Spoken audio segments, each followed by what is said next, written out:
Hrvatski sam branitelj, dragovoljac, koji je s 18 godina otišao u Domovinski rat. Prošao sam gotovo sva hrvatska ratišta. 1995. godine ranjen sam 3 puta u jednome danu dok sam spašavao svoje ranjene suborce.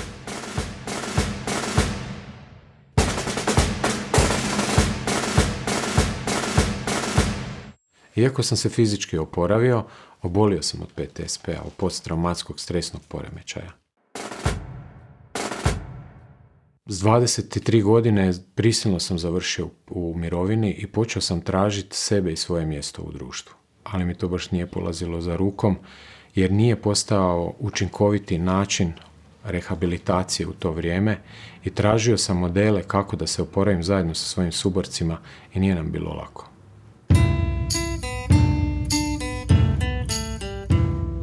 A ovo su priče o veteranima koji su uspjeli unatoč traumi koju su proživjeli tijekom Domovinskog rata. Ranjavanje, gubitak najmilijih, logore, pronašli su modele kako danas uspjeti u društvu.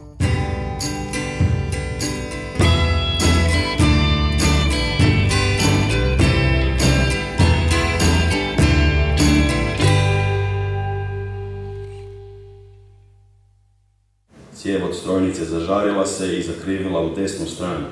Panično pušem po njoj, ne bi li se ohladila. Stavljam novi spremnik.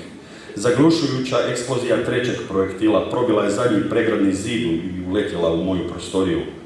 Letim zrakom zajedno sa stolovima, žbukom, prašinom i vatrom.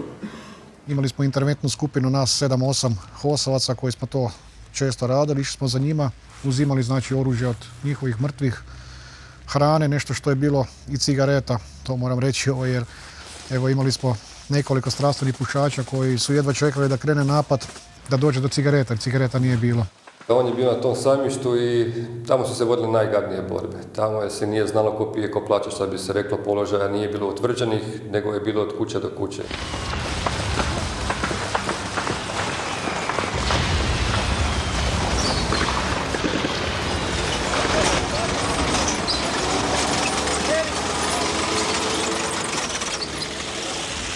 I ono što smo se ipak svi veseli kad nas se znači, napao tenk u našu ulicu, kad smo ga uništili sa strane imaš one velike sanduke, tu je bila znači dosta tih čajeva, kruha, konzervi, tako da je, s tim smo se prehranjivali znači. Bile su biti one borbe prsa u prsa što se kaže, znači gledate ga u lice sa par metara, bacate bombe jedni drugima. Kogod priča da ga nije bilo strah, da je nešto nije u redu s tim čovjekom. Znači sad ti trebaš zaspat, a znat da ujutro sve ide iz početka i hoćeš li uopće ostati živ ti ili neko tvoj suborac sa vrlo pitanje. Igor je prvi pretrčao preko ceste. Americi su problesali frcali na sve strane. Srećom nije pogođen. Sada sam ja na to. Preko puta te ceste je bio moj Kutinčanin Ivan Krajinović Ičo, koji nas je štitio vatrom prema neprijateljima. Što se tiče rata, tu je u biti najbitnija stvar, onaj čovjek kojeg imate pored sebe, da li možete imati povjerenja u njega. A Damir je bio taj kojeg se moglo vjerovati i pouzdati uvijek.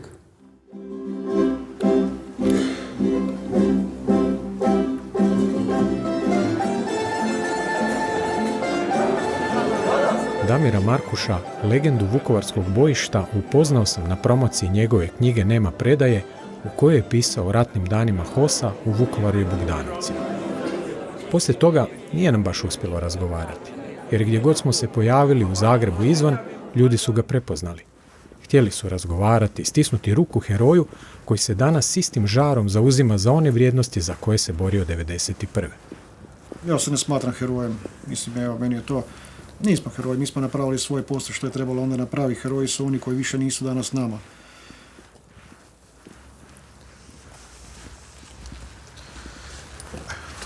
Ićo.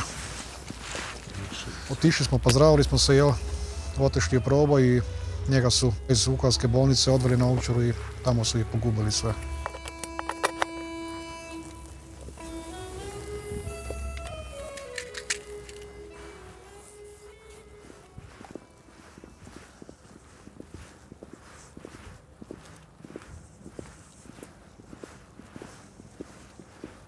Evo ovdje, da.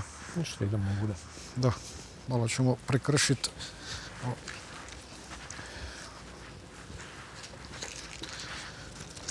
Zdravko je bio ranjen 9.11.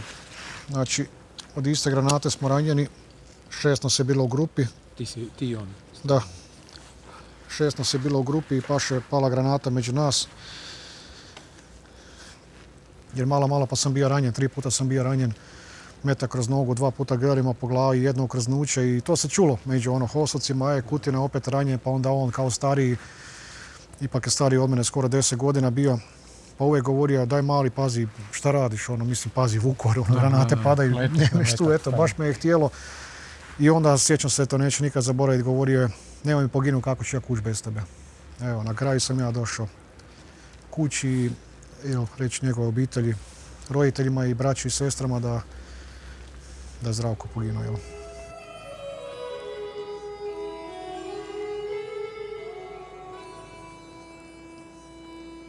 Sva ta patnja, to je nemoguće zaboraviti. Nema tih lijekova, nema tih, ne troše nikakve lijekove, ali nema tih, kažu da vrijeme liječi sve, mislim da to, što se tiče mojeg slučaja, nije, ne znam šta bi trebalo biti liječiti. Ja sam ponosan na njih i biti treba slaviti njihovu žrtvu. Meni je bilo čekat. I čekat. Čekaš i dočekaš. Budiš se s jednom mišlju, zaspiš s jednom mišlju. Doći će živ. To su te dvojbe kako sam baš ja ostao živ. Znači od nas 58, 25 je poginulo. 3 još uvijek imamo nestalih, Jadranko Anić, Antić, Duško Smek i Jean-Michel Nicolier. Čovjek se pita, kako sam ja. Znači svaki drugi je poginuo ili ubijen. Ako je Bog rekao da će doći kući, ko smo onda mi, i ja, i njegovi roditelji, i moji roditelji, da kažemo sad ti moraš stati. On je sa nekakvom svrhom ovdje, tu gdje je. Ja mislim da nisam slučajno ostao živ, i da, eto, Bog je htio da ti budi živ, pričaj, govori, nemoj zaboraviti. Upravo to i radim i ja i moji prijatelji i suborci koliko god možemo da se to ne zaboravi. Jer siguran sam da bi to Ićo radio, Zdravko ili Velja, oni bi to isto radili umjesto mene, to sam siguran.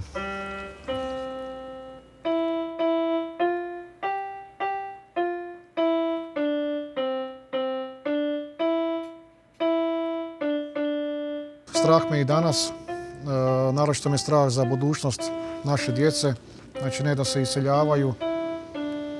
Nastavljamo tu bitku na taj način, što kroz politiku, što kroz udruge, boriti se znači za bolje sutra.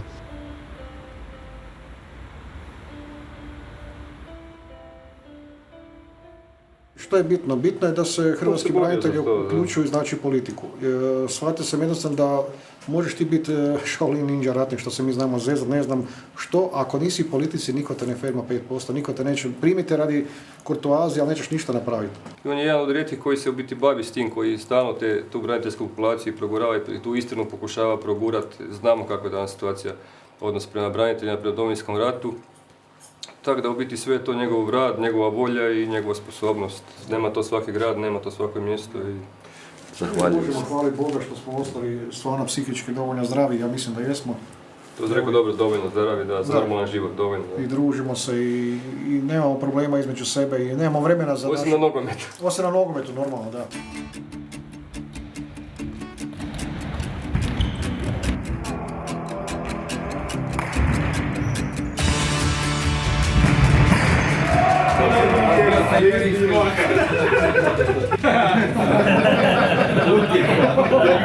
S njim je jednostavno predivno igrat nogomet.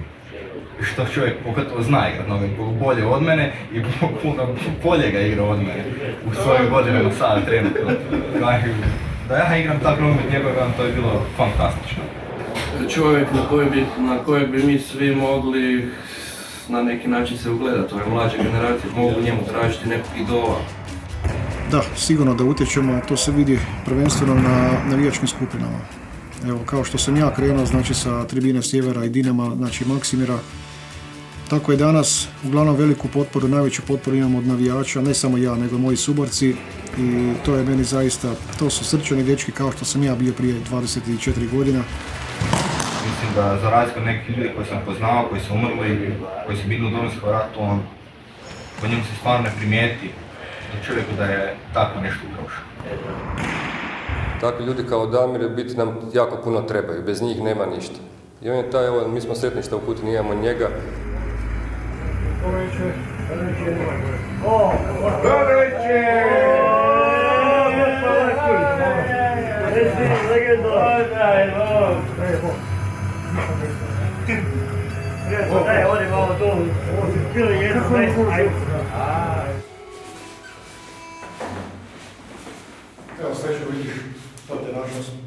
I uvijek je lijepo doći pogledat malo, sjetiti se nekih ljudi kojih više nema, popričati malo s ljudima koji imaju razumijevanje za neke naše probleme, naći pomoć u biti ako nam treba za da se riješi nekakav problem. I to puno znači, tu je puno Damir napravio. Jednostavno osjećam da moram to raditi, znači da moram se kretati, da moram govoriti, da moram pisati, jer sve što se ne zapiše nije se dogodilo. On vam je svuda, on vam je stvarno i predsjednik i mjesnog odbora tu gdje živimo. Urednik Vojta sam bio emisije na Kabelskoj TV u Kutini, uvijek spremni jedna emisija o braniteljima. Evo, napisao sam knjigu, pripremam drugu knjigu, tako da jednostavno sa vremenom mislim da i mediji to malo prepoznaju pa posvete pažnju svemu tome i tako, evo, ljudi me prepoznaju, drago mi je ne samo u Kutini, nego stvarno, evo, gdje god dođem, neko me prepozna i to je ta moralna jedna satisfakcija, znači, ipak se to vidi, ipak se to vrednuje, ipak to vrijedi, znači, jer nije, kako bih rekao, to uzalud, znači, jer ipak to iziskuje vremena i truda i puno odricanja, kao što smo pričali o obitelji i tako dalje. Tu obitelj trpi. Mislim da jednostavno shvaća ona da je to na neki način možda meni terapija. Mislim tako da je to možda na neki način terapija, da jednostavno ja to moram raditi, da me ne može tu ništa spriječiti. Jednostavno, stvarno, evo, ja mislim da... Mi smo si odabrali takav život. Ne može to niko tebi reći. Hoćeš ti to ili nećeš. Jednostavno to moram raditi, koliko stigne posvetim se obitelji i tako dalje i nekako se nadopunjavamo. Nije baš da je jednostavan, jer ga nema, onda se moraš osloniti možda malo sam na sebe, pa na roditelje, pa ovako, pa onako. Ali kad nekog voliš, onda ga ne smiješ putavati u nečem. Moraš ga podržavati.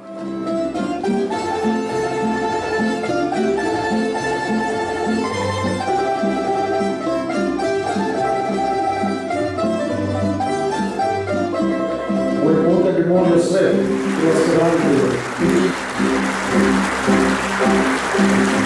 Na sve strane me ima. Da ne mislim. Mislim ja, s Vukovarom se budim možda svaki dan, mislim na njega i na neke stvari što se dogodilo, ali evo, hvala Bogu, kontroliram to sve i nalazim smisao o tome da idem dalje, da ne stojim na mjestu, uvijek moram ići dalje.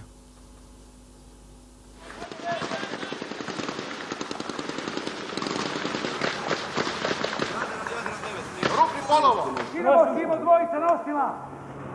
Već smo na putu, dečki!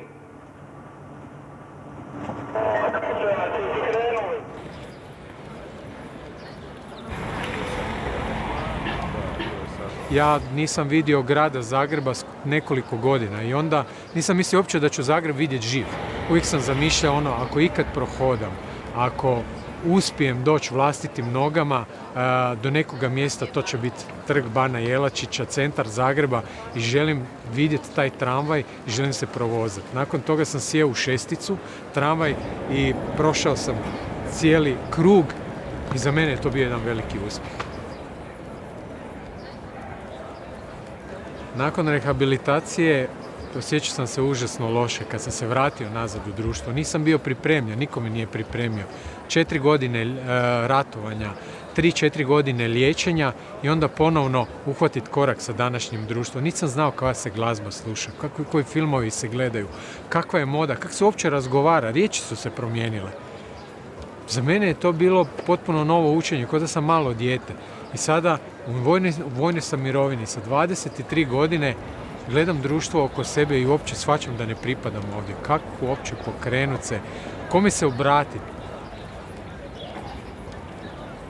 A u svojim suborcima nisam toliko pronalazio odgovore jer ni oni nisu znali. A druge prijatelje nisam imao.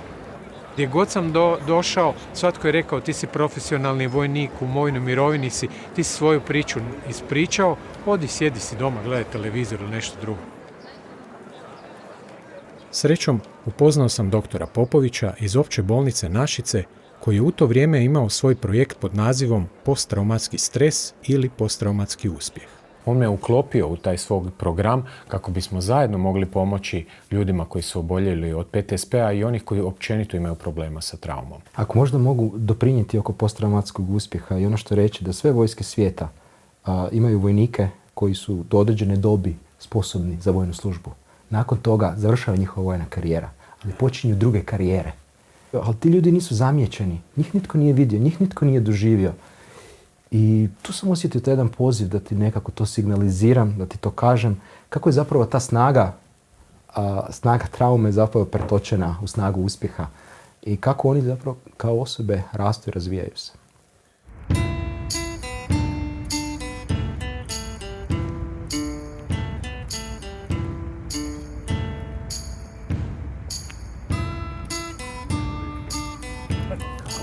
Jesi ti dobar, jesi?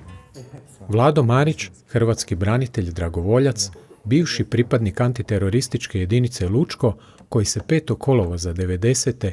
prijavio u prvu oružanu postrojbu u Hrvatskoj pod nazivom Prvi hrvatski redarstvenik, a koja se i tada nalazila na području današnje Policijske akademije.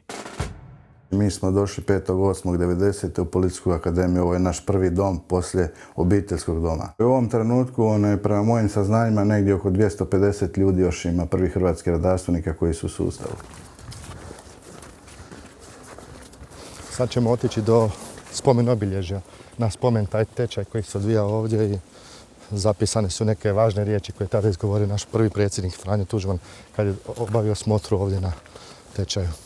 Ja sam iznimno ponosan na to što sam bio sudionik prvog hrvatskog redarstvenika, ali što je važno reći, od 1800 ljudi koji su prvi došli, stali na brani Hrvatske domovine, iz Hrvatske, Bosne i Hercegovine, iz dijaspore, to su mladi ljudi koji su sa pjesmom došli u prvu hrvatsku policiju, koji su završili srednju školu, imali su manje od 25 godina. Kad je počela intonacija hrvatske himne, 1800 ljudi je stavilo ruku na srce i pjevušilo tu hrvatsku himnu i poslije toga ja više nikada nisam prestao pjevati. Kad god hrvatska himna negdje se svira ili događa se, njezina intonacija, moja ruka na srcu i u znak i počast tom događaju. To su temelji Republike Hrvatske, na što sam ja iznimno ponosan i neću to nikada zaboraviti. Planirana dvomjesečna obuka je prekinuta već 9 dana kasnije, jer su 17. kolovoza umjesto obuke izvršavali vojno-redarstvene zadaće diljem Hrvatske.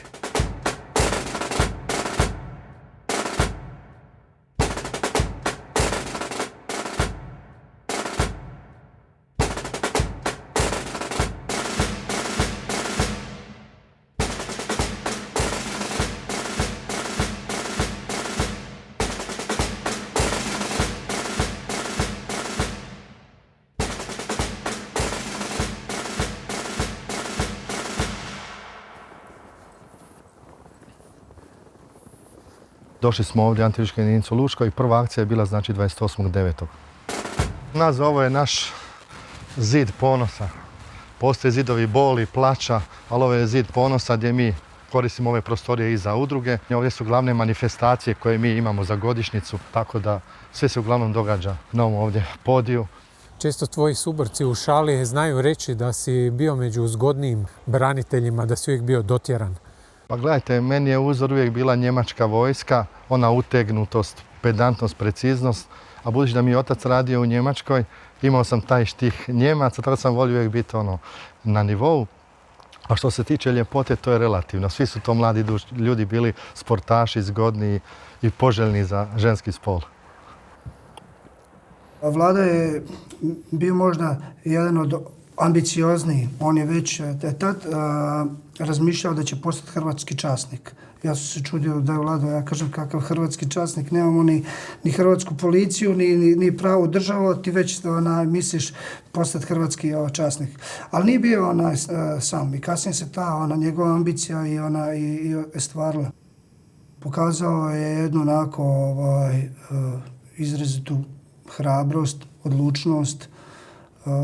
Bio je u akciji u kojoj sam ja nastradao, izvlačio je ne osobno mene, ali moje prijatelje koji su ranjeni, koji su nastradali tamo u toj jedinici. I taj sam njegov čin spašavanja tih suboraca kasnije mu se na neki način vratio kroz dobro, jer su njega, kad je nastradao u Medačkom džepu, izvlačili su ga, ja mislim, 7 ili 8 sati sa Velebita, spuštali su ga momci na rukama. Da, primaj, čovjeka primaj, lijepo pod leđa, ne za vestu. Ajde, pazi, tako, idemo, nosimo ga, ajde, drži, idemo, torba, ajde, dolje. Pa vi kada doživite ranjavanje ne možete u trenutku toga biti ni svjesni. Tako sam taj šok kad ste svjesni da ste invalid, trebalo neko vrijeme proći da poznate toga svjesni. Ja sam na neki način sebe uhodavao u tu priču, ali sam uvijek bio miran, staložen i to sam prihvatio na jedan normalan način i htio sam jednostavno nastaviti karijeru da to ima smisla i da ja budem s tim zadovoljan. Ja sam tako gradio svoju budućnost. Dakle, čovjek koji je prošao najžešće ratne operacije, čovjek koji je 3-4 godine nakon toga teško ranjen, od čega i danas osjeća posljedice, je danas u situaciji da nekad psihološki diže cijelo naše društvo. Pa zapravo se nađemo najčešće kod njega doma, kad on pozove nas, kad dođe iz Slavonije sa svojim kulenom, šunkom i tako, pa nas malo počasti, eto, pa se, ajmo reći, ugodno, družnje, opušteno, skupi se ekipa. Vlado voli slavonski švedski stol. U stvari, po nekoj logici stvari bi trebalo biti drukčije, da on ima neke možda psihičke poteškoće i da mi njega dižemo i da mi njega, kako se to kaže, oraspoložujemo. Međutim, ne. Vrlo često je Vlado najzadovoljniji, najsretniji i najmirniji u cijelome društvu. I ta njegova mirnoća je jedna karakteristika koju treba apostrofirati. Za vrijeme rata se oženio, ima 3 djece i naročito drži do obitelji i tradicionalnih vrijednosti. Vi kad sa Vladom Marićem razgovarate, on je intelektualac, vrhunski i s njim možete razgovarati o čemu god hoćete. Možete ga staviti slobodno u ured premijera i da sjedi sa premijerom 24 sata i premijer će sigurno biti pametniji svaki puta kad čuje od njega komentar. To je dokaz da i pametni, i sposobni, i obrazovani, i sirotinja, i seljaci, i akademici, i svi su branili Hrvatsku državu. Ja sam tijekom Domovinskog rata završio fakultet i upisao i magisterij, tako da sam paralelno ulagao u sebe. To je jako bilo važno za branitelje, da se paralelno i nadograđuju i mnogi su i to radili, tako da me boli činjenica kad neko podcjenjuje braniteljsku populaciju. Ponuđena mu je mirovina koju je odbio. Za vrijeme rata završava prometni fakultet, a nakon odlaska u mirovinu 2001. godine nastavlja djelovati kroz razne udruge, između ostalog i u spašavanju Imunološkog zavoda. Vlado zaista živi život punim plućima, ne za sebe, nego opet ponavljam, taj njegov altruizam je vidljiv iz svake njegove aktivnosti. To su vrlo često, neću kazati samo neprofitabilni projekti, nego to su vrlo često sizifovski projekti, kao što je bila i ta vizija Croatica gdje je, mislim, borba protiv krupnog kapitala je sama po sebi sizifovska. To su pomoć udrugama, udruzi Sunčica, recimo, žene silovane u Domovinskom ratu, i tako dalje. Ja sam Vladu bolje upoznao kad se aktualizirao problem Imunološkog zavoda. Kao što znate, to je bio veliki nacionalni problem. Tvrtka bi trebala biti od nacionalnog ili strateškog interesa. Tadašnja Vlada nije tome pridavala taj značaj i Vlado se stavio na stranu onih ekonomista ili političari koji su htjeli da se taj problem riješi na način da država preuzme to vlasništvo. Moj model je bio da okupim hrvatske branitelje po županijama bez nekakvih isticanja identiteta udruga, već da prikažemo jedno zajedništvo hrvatskih branitelja, da uopće nije važno koje su udruge u pitanju, da mi svi isto razmišljamo. On je čovjek koji ažurira informacije, prati i dnevno i valjda i kroz političke stranke, te nekakve odnose, vidim da ima svoj stav. Domoljublje danas i domoljublje 90. su ista stvar, ali se drukčije manifestiraju. Vlado je aktivan u udruzi Ličana, u sportskim udrugama, do predsjednike kluba navijača Uvijek vjerni, uključio se u Europski centar za ljudska prava, a obavljao je i 4 godine funkciju savjetnika za ratne veterane u uredu predsjednika.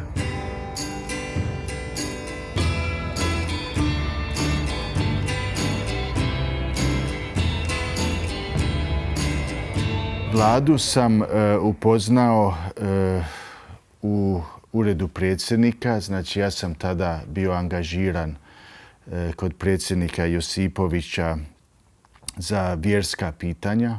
Bavio se s braniteljskim problemima i tom populacijom. Pa ja sam uvidio koji su problemi hrvatskih branitelja i prije sam znao to, ali naravno kad ste aktivno svaki dan praktički u tome, vidite koji su problemi, koji su nedostaci u radu institucije. Ja sam to pokušao kompenzirati u suradnji sa Ministarstvom branitelja. I mi smo jednostavno na taj način željeli te nagomilane probleme polako rješavati kroz ispravljanje nepravdi.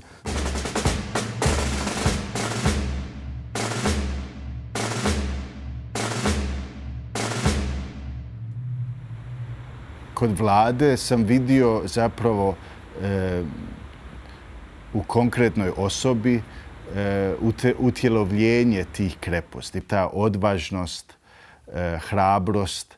Ja vjerujem da u Hrvatskoj danas fali malo taj pobjednički duh i spremnost na žrtvu. Znači, mi ne možemo ni očekivati puno u smislu blagostanja i našeg gospodarskog života ako ljudi nisu spremni riskirati. I moramo, znači, kao društvo izraziti zahvalnost. Više cijeniti one ljude koji su se dokazali, a ne to uzeti zdravo za gotovo. Ne zdravo za gotovo. Moglo je biti drugačije. Mogli smo izgubiti u Domovinskom ratu. Nije niko znao kako će završiti 1991. godine.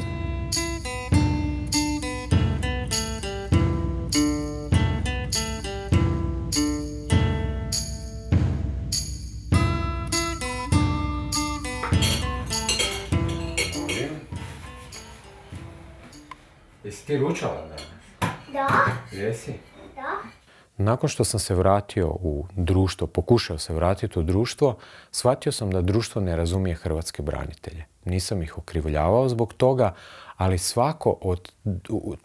većinu ljudi u društvu su onako, bilo mi je nelagodno kad bih ja rekao da sam hrvatski branitelj. Nisu znali da li da mi postave pitanje, da li da mi daju zahvalu ili jednostavno to nisu mogli slušati. I shvatio sam da je najbolje o tome ne govoriti. I na taj način sam htio zaštititi ljude s kojima sam se družio i nekako mislio sam da jedini način da se uklopim u društvo je da zatajim da sam uopće hrvatski branitelj. I to sam i učinio. Odrekao sam se svog identiteta koji me itekako obilježio. Ali ako više nisam profesionalni vojnik, što sam ja? Kad su me ljudi pitali, dobro, šta ti radiš u životu, ja sam rekao da sam kuhar ili konobar, jer mi je to prvo palo na pamet. Ono što sam ja zapravo htio biti, a to je običan dečko u društvu, prihvaćen. Ništa posebno.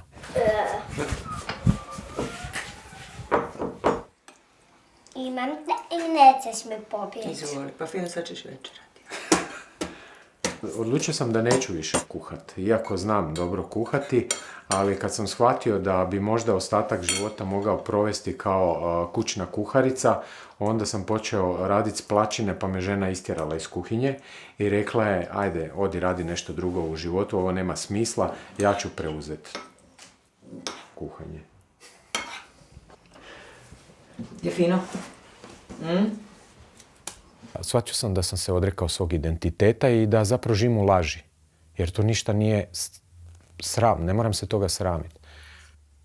Kada sam shvatio da je to zapravo dio mene i da se toga ne mogu odrići jer se odričem samoga sebe, prihvatio sam da sam hrvatski branitelj, da sam dao veliki doprinos u hrvatskom društvu i da kao takav imam pravo biti dio toga društva.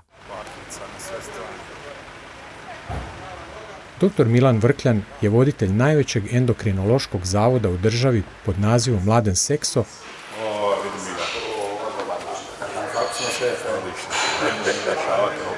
Doktor je 1991. godine kao dragovoljac sa svojim prijateljima osnovao Gospićku brigadu i prvi ratni sanitet u Hrvatskoj.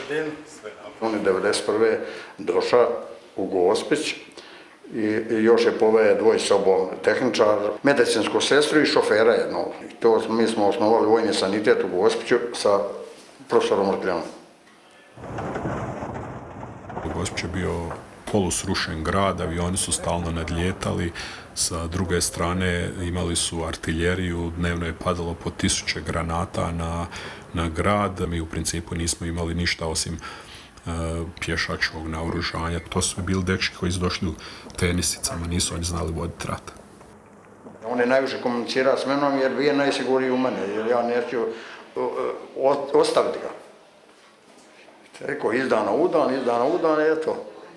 To su moja prva iskustva sa ljudima koji su traumatizirani do toga da ga ne možete prepoznati, do toga da i one koje ste poznavali da ga ne možete, da ne možete reći da li je on to, jer su bili nažalost u komadima, bili su uništeni sa tim djelovanjem artiljerije i to je za mene, iako sam liječnik, iako sam na neki način svakodnevno u bolnici živio s tim, ali to nisu iste relacije i biti liječnik u bolnici je, ničim se ne može usporediti biti liječnik na prvoj crti kad vi uđete u zonu gdje imate u jednom trenutku 12 ranjenih, od toga 5 mrtvih, a 7-8 ranjenih i vi morate napraviti trijažu, odlučiti kome možete pomoći. I to je ono što sad moram reći, kome možete pomoći, a kome znate da ne možete pomoći, morate ga ostaviti jer morate kraj njega biti s onim kome možete pomoći. To ne može se u bolnici naučiti. Idemo Nosila, ajde!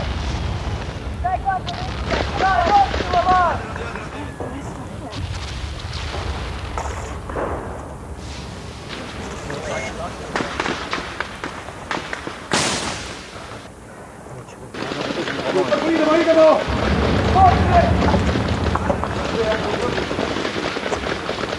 On je više puta ustavlja krvarenje i šije u mom autu, na terenu.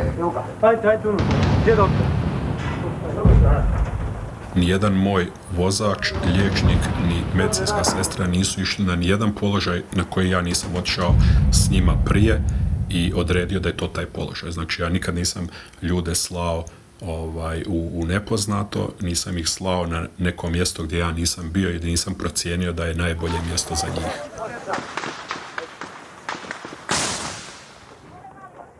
Ja sam svojim liječnicima, sestrima rekao da auto ako je upaljen da se moraju odmaknuti od njega, ne smiju biti u autu jer on je onda cilj i da na -20 vi ne možete imati toplu infuzijonu otopinu koja mora biti na sobnoj temperaturi da bi je nekome dali. Mene 6 auta razbilo na terenu. Nije ni jednu kosu skinulo z glave, barem bio mi on potpisao da idem u mirovinu, ovako mi ništa. Znao sam da ne smijem dozvoliti da mi nastrada liječnik ili sestra, jer sam par mjeseci bio svega sa 2 liječnika u brigadi na nekoliko stotina dečki koji su bili na 54 km oko Gospića. On je Šaljevđena bije za viceve. Kad se radi se, kad se zafrkava se. Viceva on ima, ja ne mogu jedan zapamtiti sve. Juče mi je jedan baš pričao tu kad smo bili, jer ja juče bio kod njeg isto, juče sam ja dovezao jednog pacijenta. On je jednostavno ta posljedna nada svakom ranjenom branitelju. Kao što sam i rekao, kad vidite sa toplinom, sa osjećajem, emocijom doktora, onda on je sve puno lakše izdržati. Svaku bol i patnju, tu ratnu nesreću proživljavati. Meni se sviđa kod profesora Vrkljana što taj dio ratne prošlosti previše ne spominje. Volili se njega i muški i ženski, muški kao pacijenti i mi koji smo surađivali, o ženske da se ne govore. Ipak doktor je doktor, ne? Da je najgori doktor je doktor, onda se lipe kažvaka u kose.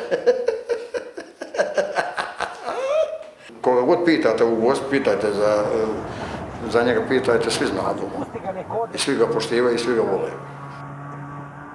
Čovjek ne može izići svega toga da o tome ne razmišlja i da moja borba protiv toga je bila i protiv cijele te situacije bila samo rad. Nije on bio ovako bil kad id mraz, on je bio nekada crni i to, crne brade i crni brkova, sad je godine nose svoje, ali nije to mjerlo. Evo ja sam 4 godine stariji od njega, nemam ni jedne, on je pobilio, a svi ovi od učenja velikog. Dođi Zorice, budi mi blizu tu, pa ti si moja glavna sestra. Znači ja sam 8 godina radio bez godišnjeg po cijele dane. Meni je to tad odgovaralo, šta to što sam puno mogao naučiti, jer je akademik seksa bio stvarno svjetsko ime endokrinologije, a s druge strane i meni je odgovaralo da radim. Vjerojatno je to bilo terapijski. Dobar dan. Još jednom. Evo, gospodin Vanišević je operirani tumor hipofize. To je ono u stvari s čim se mi bavimo, ovaj zavod. I on je danas na retestiranju. On je mene i prihvatio, tako i on je dao predlog da to napravimo i ja sam vjerovao njega u Boga što radi. Kažu za njega da je tvrdoglavi ličan koji ne poznaje riječ neuspjeh, tako da je svih ovih godina pokrenuo nemoguće stvari. 2000. godine pokrenuo je bolesničke novine koje i danas izlaze u nakladi od 10.000 primjeraka. Pacijent dok je u čekaonici, dok čeka svoga liječnika, može čitati nešto i o svojoj bolesti. I novine su besplatne i kad se potroše, naprosto kad i pacijenti odnesu sve brojeve iz jednog, sve primjerke iz jedne izdanja, mi pripremamo drugo sljedeće. I tako već 15 godina. Od 2012. pokrenuo je internetski e-kongres kojemu je jedan od glavnih ciljeva ukinuti monopol na znanje. Oko 200 stručnjaka pisalo je članke iz područja endokrinologije, dijabetologije i srodnih struka. Ukoliko je nekom liječniku iz bilo kojeg dijela Hrvatske, pa i onih najzabačenijih, potrebna pomoć za dijagnozu pacijenta, može besplatno doći do informacije putem interneta. Uveo neke stvari koje su mnogi mislili da neće saživjeti, međutim saživjelo i mislim da je podigao ovaj zavod na jednu veliku razinu. Dr. Vrkljan je zadnjih godina primio 5 mladih liječnika kojima pomaže u razvoju njihovog znanstvenog puta, ne bi li njegov zavod i Hrvatska dobila vrhunske stručnjake. Ja nikome ne poznam ni oca, ni majku, ni braću, ni znam apsolutno ništa o njima biografski. Ja samo znam da su oni bili svi najbolji studenti u svojoj generaciji. Znam da ne postoji ni jedna bolnica u svijetu gdje oni ne mogu doći biti bolji od onih koje će tamo zateći i znam da rezultati zavoda u zadnjih 4-5 godina to pokazuju. Na jako puno strana je i kada ste uključeni u toliko toga, vi nemate vremena razmišljati je li nešto problem, je li nešto trebalo biti ovako ili onako, da li je moglo biti ovako ili onako. Vi jednostavno živite, radite i rješavate ono što treba riješiti. I u tome je zapravo ljepota našeg življenja, jer mi samo stvaramo i idemo dalje.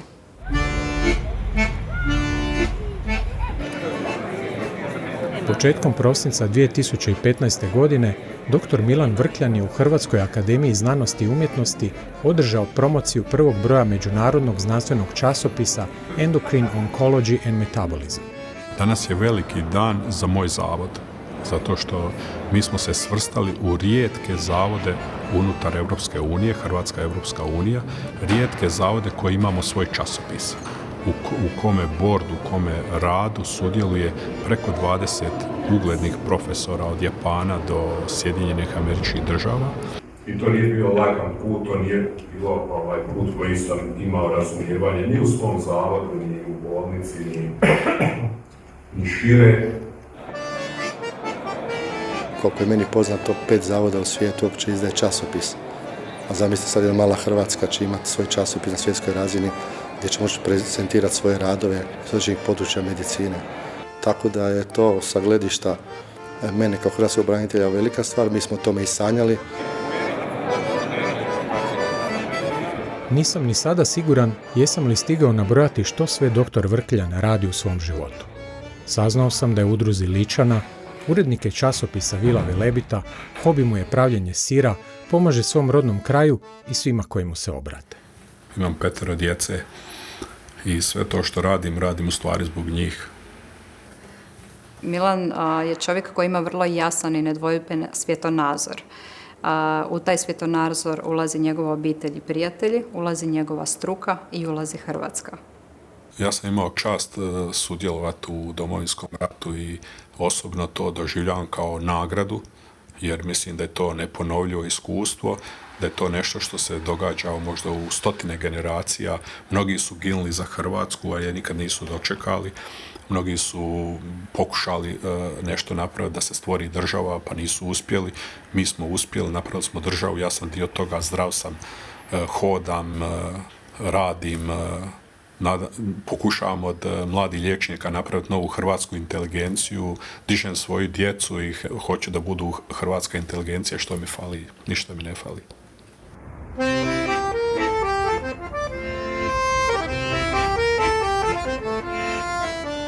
Ne postoji samo ratni, nego i ekonomski PTSP. Za vrijeme ekonomske krize, kao što je danas u Hrvatskoj, kad ljudi ostaju bez posla, bez prihoda i dok vlada jedna nesigurnost, građani su izloženi kontinuiranom stresu. Često znamo govoriti da cijela nacija pati od jednog nacionalnog PTSP-a. Mi vežemo PTSP isključivo na ratno djelovanje, međutim PTSP je organska manifestacija psihičkog stresa koja ne mora biti isključivo vezana na ratno djelovanje. Svi mi, bez obzira sudjelovao u Domovinskom ratu ili ne sudjelovao poput mene, uronjeni smo kulture traume ovih 25 godina u kojoj živimo.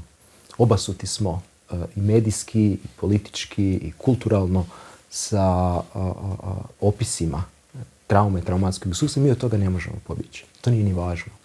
Ono što je druga važna stvar je da istovremeno progovorimo o preživljenju, o toj snazi preživljenja, o svim tim fenomenalnim pričama. Dr. Popović me naučio puno stvari. Jedna od toga su jasne definicije kako kategorizirati bilo koji oblik traume i izlječenja kojeg sam ja na terenu znao govoriti o tome, ali nisam znao kvalitetno objasniti.